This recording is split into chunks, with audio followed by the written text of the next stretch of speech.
Hi and welcome back to our We Love Horses live show. Last time we were in London just before Christmas, but today we're in Gothenburg, Sweden. But we don't speak Swedish anymore, do we, Peter? That's right, Malin. From now on we're going international, and that means that our Facebook site is going to be in English, and you and I have to Twitter in English. So we welcome our new friends to the Facebook site. Yes, indeed we do. So it's time for Gothenburg Horse Show, and it's the second last qualifier of the World Cup before the final in Leipzig in April. I have a lot of memories from here from when I was young, when I used to come. I didn't come many times, but I remember watching Hugo Simon and John Whittaker ride, two of my favorites. What memories do you have? Well, my first memory will be lying in front of the television listening to Anders Gernandt, the speaker. And I remember there was a lot of flowers. The ground was black almost. A little bit better now it's a bit lighter. And I remember that there was a lot of poles. I think every fence had at least 15 poles. Yeah, we don't have as many poles nowadays. We still have a lot of flowers. We've started competing and we've done quite good so far, but we have the most important stuff still to come. And we have great competition here in Gothenburg. It's tough. We have many of the best riders in the world. And we are so lucky because we have number 8 on the ranking list, the highest ranked lady rider at the moment, Edwina Alexander. Welcome. Thank you. Thank you very much. We'll start off asking, how did you get into horses? Well, my family is not at all related to horses, so I was one of these kids that had a real passion for horses, and my next door neighbours had horses, so I was spending a lot of time there when I was 8 years of age, and then eventually I got to ride and had a pony, went to pony club, and it all started from this. You started straight away with show jumping? When I was at pony club, I did a little bit of everything because I wasn't sure, what I wanted to do or what discipline I was better at doing, so I did everything. I did the barrel racing and I did the cross country. And I tried the dressage. Pony club, is that like the pony club in England where you do exactly. Yeah. Okay. You do everything, and they teach you how to groom the horse, what to feed the horse, how to tack up the horse. So all the little basic things about what you need to know when you're a kid. Sounds like a great start, actually. It was a good start, and I think my parents said that was the beginning of the end. But that's really how they got involved in it, and then that's how my career started from there. And when did you realize you had to move to Europe to Why did you move to Europe? Why? Well, the sport in Australia is quite limited. It's a great place to start, and you get a lot of opportunities to travel there and to see a lot of different riders, and a lot of the riders had been to Europe before, and I trained with some of those good riders, and it was a good starting point, but then I realized it was a little bit of a dead end if you wanted to be really at the top. So I decided when I was 24 to go to Europe, and I brought a horse with me, and my plan was to be there for 6 months, and 12 years later I'm still here. 12 years, that's great. Yeah. And now you're you're the best female rider in the world for the moment. Yeah. That's great. When did you realize that you could be the best rider in the world?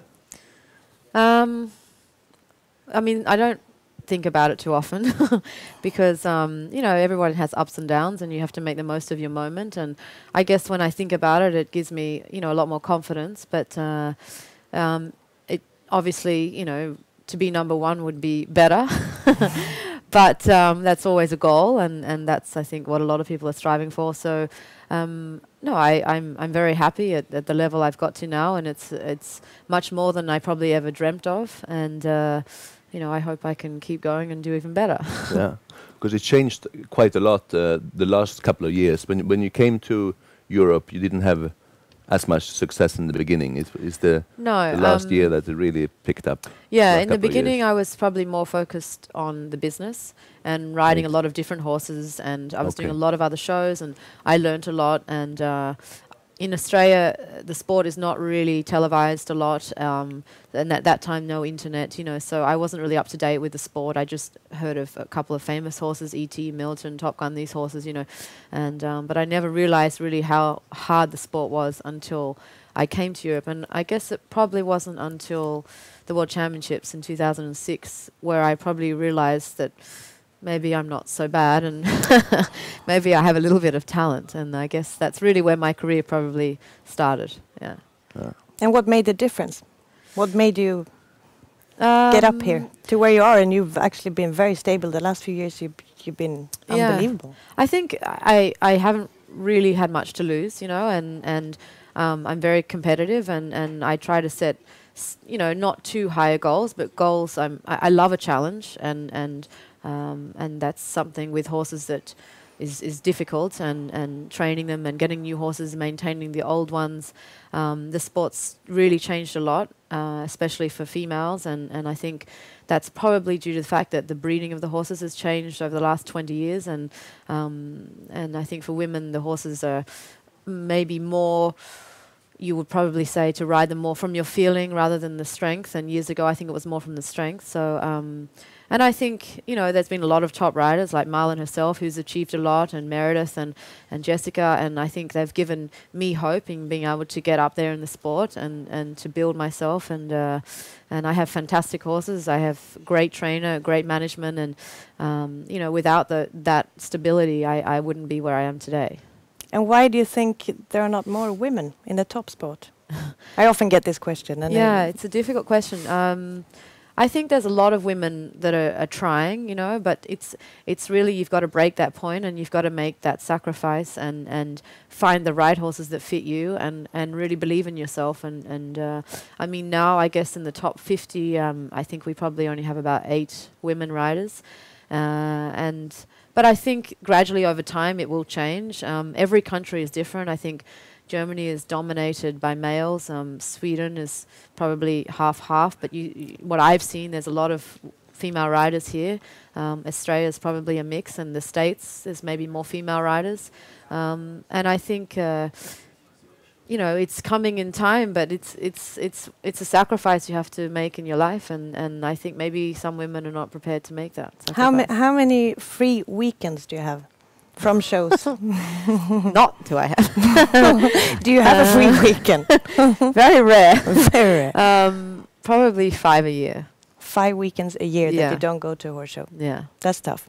That's we have tough, a very important show in September, me and Peder. It's the Europeans. But you're not doing the Europeans, of course, because you are Australian. Yes. But do you have other plans for that weekend? Or things can change, but yeah, we are going to get married in Monaco in September, and it will be on that weekend. And I hope Marlin's qualified for the final, but I also hope she can join the wedding. Well, I hope for the final for sure. Congratulations. Yeah, congratulations, and good luck with that. Thank you. That will be another free weekend.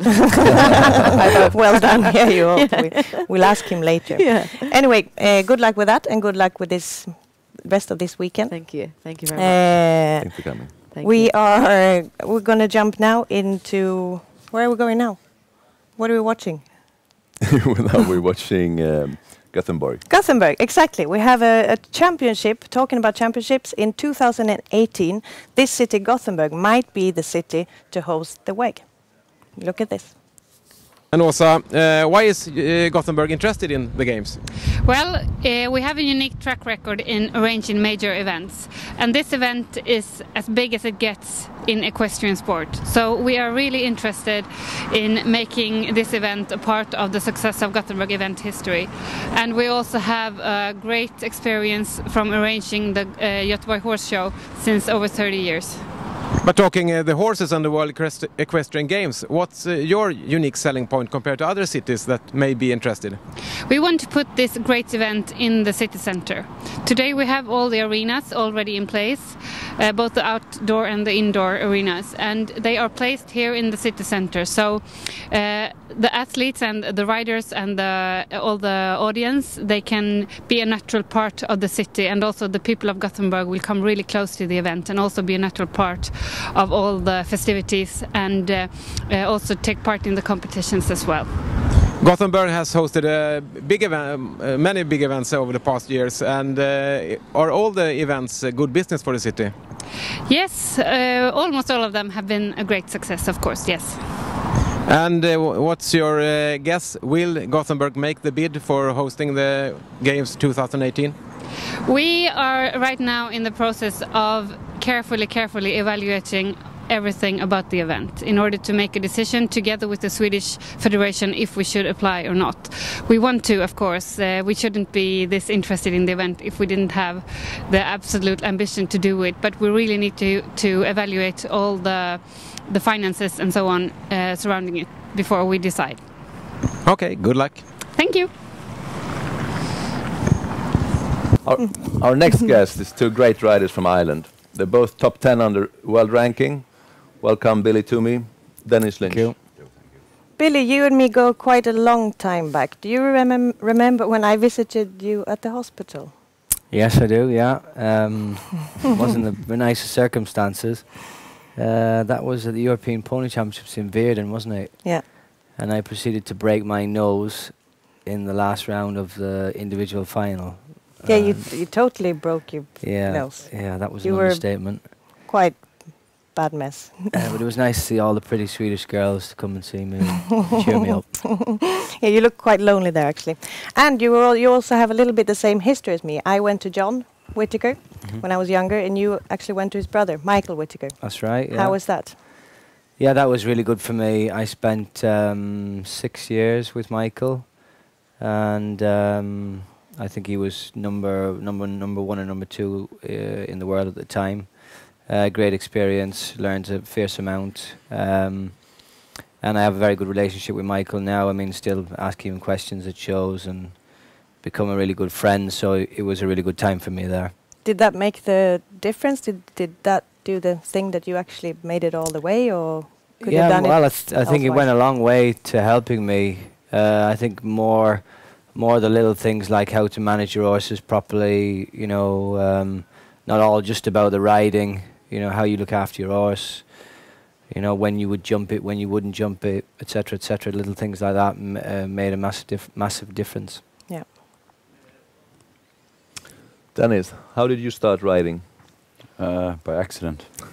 Tell us. Friend of mine got me into it, and just went on from there. Good friend of mine. With ponies, or how old were you then? I started with race horses, steeplechasers, pointers. Ah, right. And then as a jockey. Yeah. Okay. I tried to be. How old were you then? I started when I was 13. Okay, so you started quite late then. Yeah. Okay. I was bigger fan of football. Right. And what about your size? You were too tall to keep doing that? Well, I was.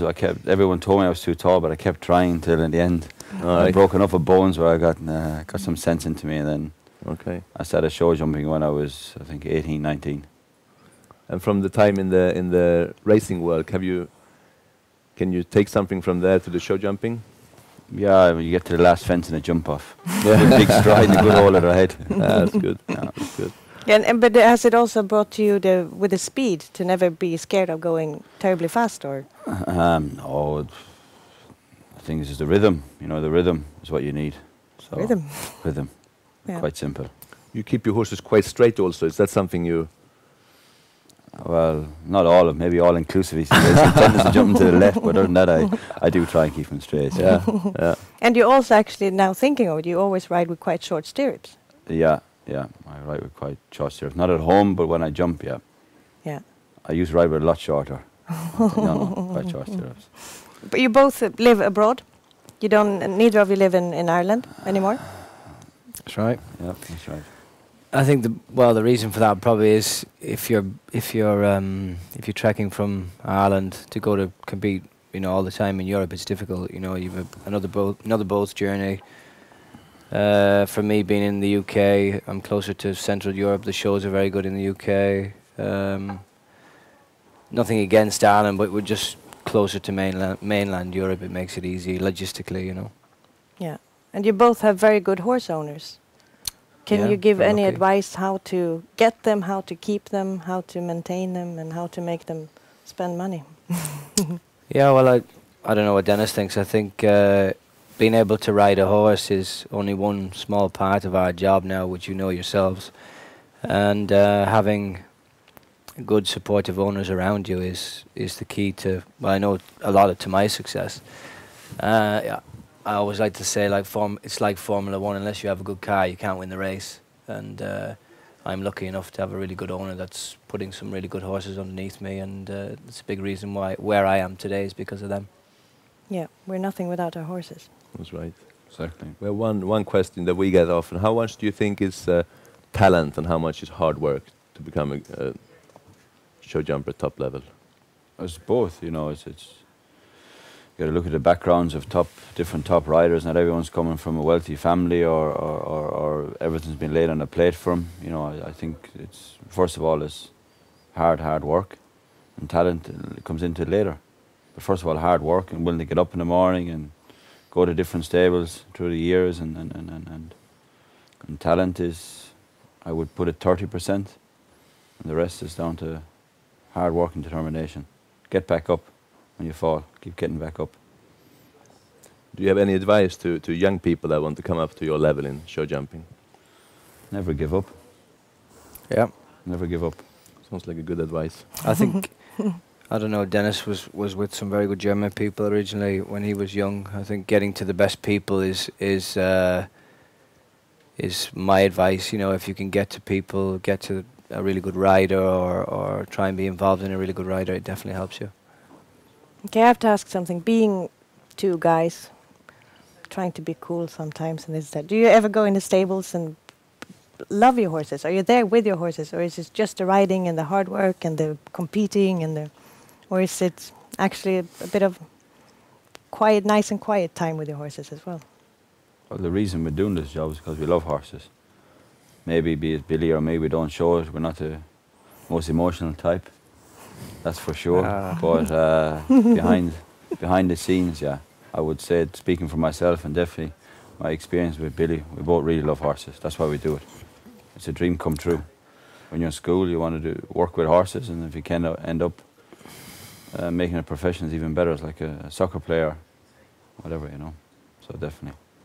Good. I don't want to speak for Billy now, but... No, I think definitely Denis is right.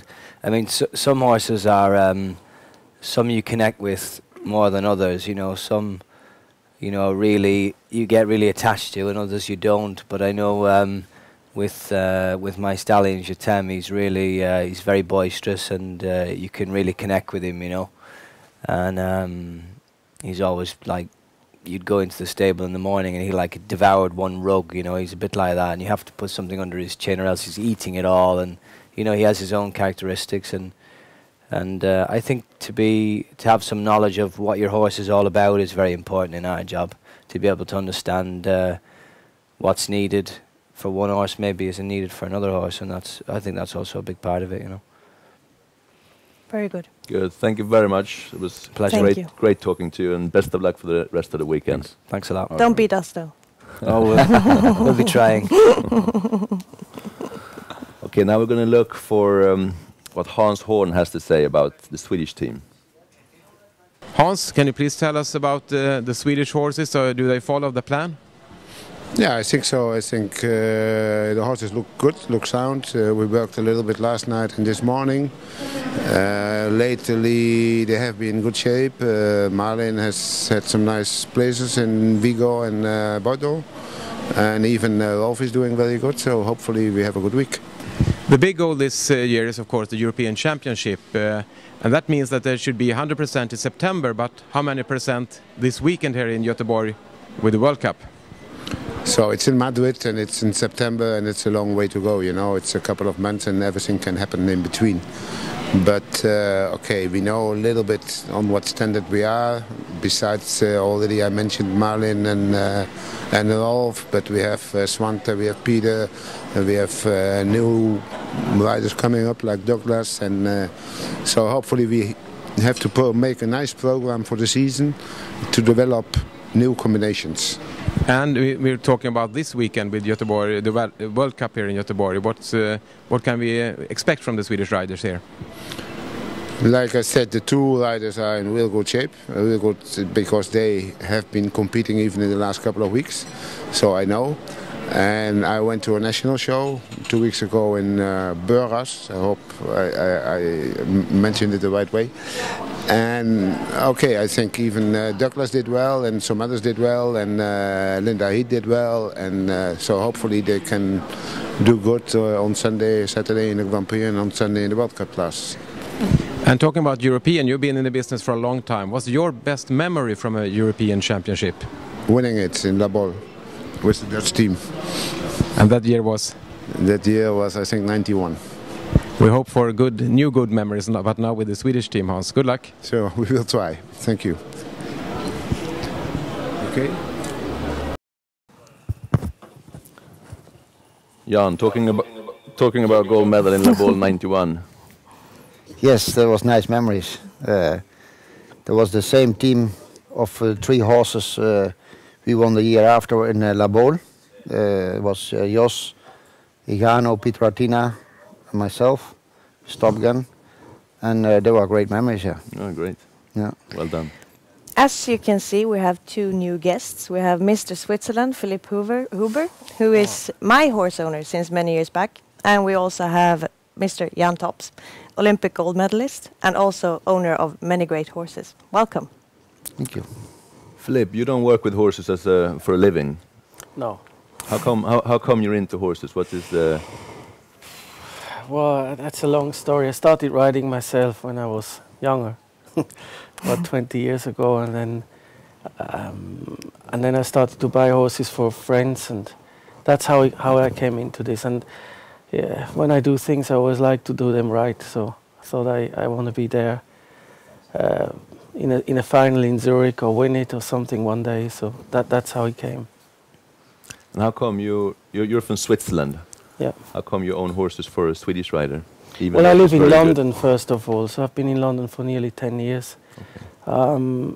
I met Malin in St. Gallen at the CSIO and offered her to ride my horses in a, let's say, unconventional way. But Malin can tell you the story. We want to hear it now. I had to sign an NDA, so non-disclosure agreement. Am I free to tell? No, we met at the bar. I was a bit funny, and decided to take her to her and the whole Swedish team at the time to watch a football game. I woke up in the morning. I remember that I promised this. Had then to hire the private jet. Took him from St. Gallen to Basel. We watched the game. We couldn't take off because of a thunderstorm. And on the way back, I just said to Malin, "Why don't you ride my horse, Sis?" Because one of my riders dropped out at the time for personal reasons. and she said yes straight away. I can't remember. I think so. Yeah, I think so. Well, at least for one horse. Well done. Yeah. Thank you. Good choice. Thank you. And Jan, how did you get into it? How did you get into horses in the first place? Well, there's a long time story back from I started, of course, with ponies as a 5-year-old, like the most of them does. And then you get a little bit of success, and you fell in love with horses, like we all do. And then I knew as of a young age that my place was being involved around horses, riding. I always liked the business as well. I knew that one couldn't go on the long term without the other. So we started from that, and when I was 16, 17, it was my full profession. My parents always very much supported me, especially mentally. They were not really. My father loved always breeding in the beginning, but they were workers from home. They never attend horse shows because they were always working in their businesses. But they were very much involved, and what I did, they were always behind me. So little by little we started, and that's how it went. And what do you enjoy the most? Because you've been a rider, you won just about everything, and now you're an owner, and also of course a big dealer. But you're an owner, and you're watching your riders ride the big competitions. What do you prefer, riding it yourself or watching your horses? No, I think what I loved the time when I was riding, every day of it, always have done.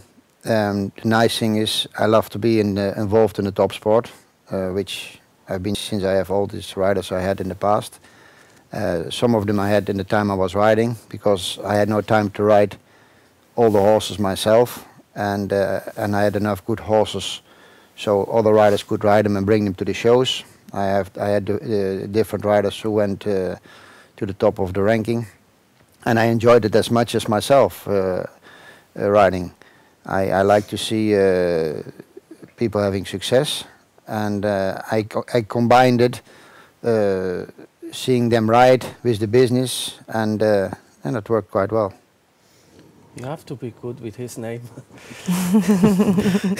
Philippe, what do you enjoy the most? To go to a show and see the horses there, or follow the improvement of a young horse, or what do you enjoy or the go most? to the stable and say hi to them? Yeah, well, that's one part I enjoy. You know, I'm in a different business. I'm dealing with young players, young football players sometimes, and it's a similar thing. You of course you enjoy the success when one comes through, and I think that's always a magic moment when you discover someone, or in this case Malin does, and at the end of the day, he comes through and he goes double clear in a World Cup. So I think it's a bit of everything. Yeah. What's your best moment ever in the horse world? Meeting Jan. That's nice. No, of course. Well, I think everybody has probably a favorite, and my favorite horse always was and is called Nora. I think it was the one which really kicked it all off, and I think her seeing going clear or not so clear, whatever. I mean, whatever she did was phenomenal, because she was a horse with a very special character, and I think. Who was riding her? It was Ludo Philipparts. He rode her in Rome at the World Championships, and then after that it was Marcus Ening, and then it was Malin. Yeah, it was it was a young rider in between, but then I had a chance to ride her at a few World Cup shows even. But I like people and actually people and animals with character, and every one and then you find people like that, and I think that is very special when people, well, you can see they have a special character that win, because they are winners. This is the moments I enjoy. Jan, what's your best moment through your career? Well, there are different ones, but of course, you know, winning Olympic Games is always the best moment. The worst moment was that the same show of the same competition in Olympic Games, I was first to go in Barcelona in the final, and I was 3 times ready to go into the ring, and my horse of the competition got 3 times cancelled for half an hour, and it was raining like hell, all the fences down, and I could nowhere to shelter. So my horse was 1.5 hours in the pouring rain, and then I had one fence down, which, you know, the first 20 riders was a disaster, elimination and many faults, and then the sun came out and there were 2 clear rounds. So by that time, instead of, you know, winning or by the first 3, I ended up 5th, because I had a terrible draw and a terrible circumstance. So the best moment and the worst moment was within 48 hours, winning the gold and with the team, and of course being 5th, which is still great, but I think there I lost also an individual medal. Because you're not only a horse owner, you're a horse dealer, and you live from buying and selling horses, but has there ever been a horse that you could not sell from emotions? No, I think every horse which I ride always had a price when I owned it. Of course, one is more expensive than the other, which is normal, but I always, out of principle, because you're a horse dealer, I always put a price on, and sometimes I delay it with a couple of months, but you know, at the end of the day, you know, when I owned the horse totally, I was the only owner. The horses were always for sale. I think you have different kind of owners, You have owners who wants to have their name branded all the time. You can have exposure and get your awareness through branding. You have other owners who say, my daughter is riding and the trainer is competing with one horse and you can be involved. And you have other owners who say, I like the sport, but most of the time they're also business people and they like to see everything going well, but one time they want to recuperate also some money. And I think that's one of them we have, because that makes them, if you always recuperate, you reinvest, and you can stay in the sport. If you always have to be the last owner, it's not it's more difficult. On my side, so that is which choice you have. Yeah. You, Philippe, what do you feel about selling horses? Don't want to sell them. You like them too much? Yeah. No, but it's not my decision. At the end of the day, it's Malin's decision, and it was always a question of timing as well. When you're setting yourself goals like let's say the Olympics in London, and it's difficult, and it's always a question of timing. But at the end of the day, the rider decides. By the way, I wasn't joking. Meeting Jan Tops was good. I mean, just to say that we had a couple of dealings with him, and I happened to buy fantastic horses from him.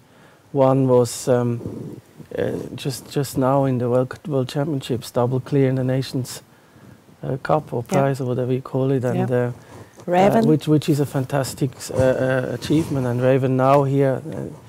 So it was good for me to meet him. So just to clarify this. Okay. Good. Thank you very much for coming. Thank it was great you. talking to you. No problem. And I'll come and buy some horses from you too. Very good. It's time to say goodbye for this time, and don't forget to go in on this page and see all the competitions we have. Yeah, a lot of it. H&M, we love horses. Goodbye. Thank you.